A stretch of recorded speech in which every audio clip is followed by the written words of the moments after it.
بسم اللہ الرحمن الرحیم۔ شروع اللہ کے نام سے جو بڑا مہربان اور نہایت رحم کرنے والا ہے۔ السلام علیکم ناظرین، امید کرتی ہوں آپ سب خیریت سے ہوں گے۔ خلیفہ وقت کی حالت عجیب۔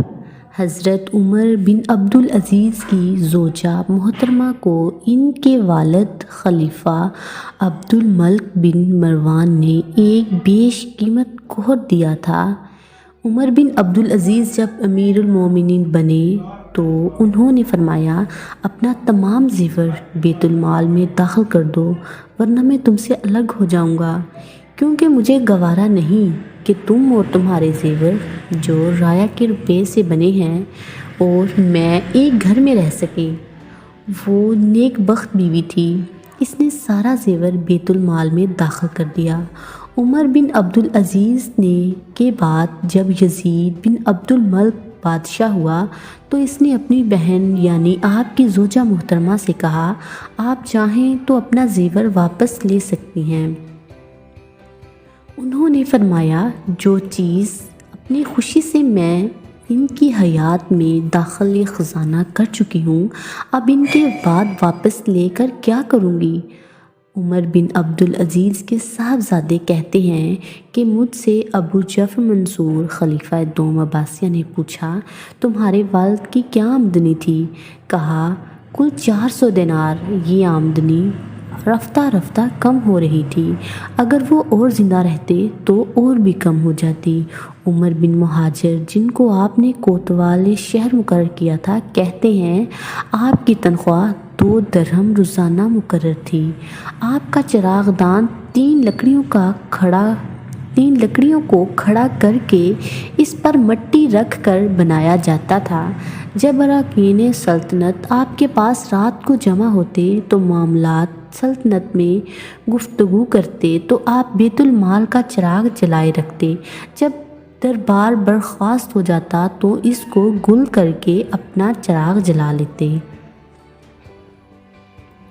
جب آپ خلیفہ ہوئے تو آپ نے گھر کے اخراجات کم کر دیے۔ گھر سے شکایت ہوئی، آپ نے فرمایا، میری تنخواہ میں اس قدر وسعت نہیں ہے کہ تمہارا سابق خرچ جاری رکھوں، باقی رہا بیت المال، اس میں تمہارا بھی اتنا ہی حق ہے جتنا اور مسلمانوں کا۔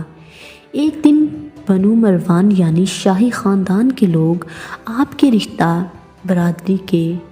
برادری والے آپ کے مکان پر آئے، آپ کے بیٹے سے ملے اور کہا، خلیفہ سے جا کے کہو، آپ سے پہلے جس قدر خلفاء ہوئے ہیں سب ہمارے لیے عطیات اور جاگیریں مخصوص کرتے رہے ہیں، آپ نے ہم پر تمام چیزیں حرام کر دی، کیا وجہ؟ غربت بھی کچھ نہیں پہنچتا۔ آپ نے جواب دیا، جاگیریں اس لیے بند ہیں اور عطیات اس لیے موقوف ہیں کہ بیت المال میں غریبوں اور امیروں سب کا روپیہ جمع ہے، تمہیں جاگیریں دے دوں اور روپے تمہاری عیش و عشرت کے لیے وظیفوں کی صورت میں بانٹ دوں تو یتیموں، بیواؤں، مسکینوں اور حقداروں کو کیا دوں؟ تو اللہ تعالیٰ کی نافرمانی کر کے قیامت کے عذاب سے کس طرح نجات حاصل کر پاؤں گا؟ باقی رہا حق قرابت، تو میرے نزدیک اس معاملے میں تم اور ادنا مسلمان، جس کو تم ادنا سمجھتے ہو، برابر ہو۔ جریر بن خطفی نے ایک مرتبہ آپ کی شان میں قصیدہ پڑھا جس میں حسن طلب کی جھلک آ رہی تھی۔ آپ نے اشعار سننے کے بعد فرمایا، مشکل یہ ہے کہ قرآن شریف بروز سے تمہارا کوئی حق بیت المال پر ثابت نہیں ہوتا۔ جریر نے عرض کیا، امیر المومنین، میں بصیحت مسافر حقدار ہوں۔ یہ سن کر آپ نے اپنی جیب خاص سے اس کو 50 دینار عطا فرمائے۔ بنی مروان چونکہ آپ سے ناراض رہتے تھے، اس لیے آپ نے وہ تمام روپیہ جو سالانہ وظیفوں اور مختلف بے محل عطیات میں انہیں ملتا تھا موقوف کر دیا تھا۔ آپ ان سے کہتے تھے کہ بیت المال پر میرا کوئی حق نہیں، قبضہ و دخل نہیں، میں صرف اس کا محافظ، نگران اور امین ہوں۔ یہ غریبوں اور یتیموں کا مال ہے، یہ عطیہ کی صورت میں تقسیم نہیں ہو سکتا۔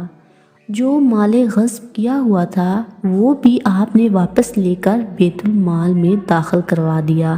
آخر ایک نیک نہاد خلیفہ کہ جس کے عہد خلافت کو خلافت رشدہ میں تسلیم کیا جاتا ہے اور جن کے انتقال پر حضرت خواجہ حسن بصری رحمۃ اللہ علیہ نے فرمایا تھا، آج دنیا کا سب سے بہتر آدمی اٹھ گیا، قتل کی سازش کی گئی اور ایک غلام کو زہر خوردنی پر آمادہ کیا گیا۔ مدت خلافت 2 سال 5 ماہ سے زیادہ نہ تھی۔ انتقال سے پیشتر آپ نے اس غلام کو اپنے پاس بلایا جس نے آپ کو زہر دیا، فرمایا تو نے مجھے زہر دے دیا ہے، آخر کس طمع نے تجھے اس کام پر مجبور کیا؟ اس نے کہا، آپ کے بھائی بندوں نے 1000 دینار دیا ہے اور آزاد کرنے کا وعدہ بھی کیا ہے۔ آپ نے فرمایا 1000 دینار کہاں ہے؟ کہا گھر میں ہیں۔ ارشاد ہوا جلدی لاؤ۔ وہ غلام جب دینار لے آیا تو آپ نے اس تمام کو بیت المال میں داخل کر دیا کہ یہ سب غریبوں کا چھنا ہوا روپیہ ہے، یہ غریبوں ہی کے خزانے میں جانا چاہیے۔ پھر غلام سے کہا، اب یہاں سے بھاگ جاؤ، اس طرح کہ کسی کو نظر نہ آ سکو۔ امید کرتی ہوں آپ کو یہ ویڈیو پسند آئی ہوگی۔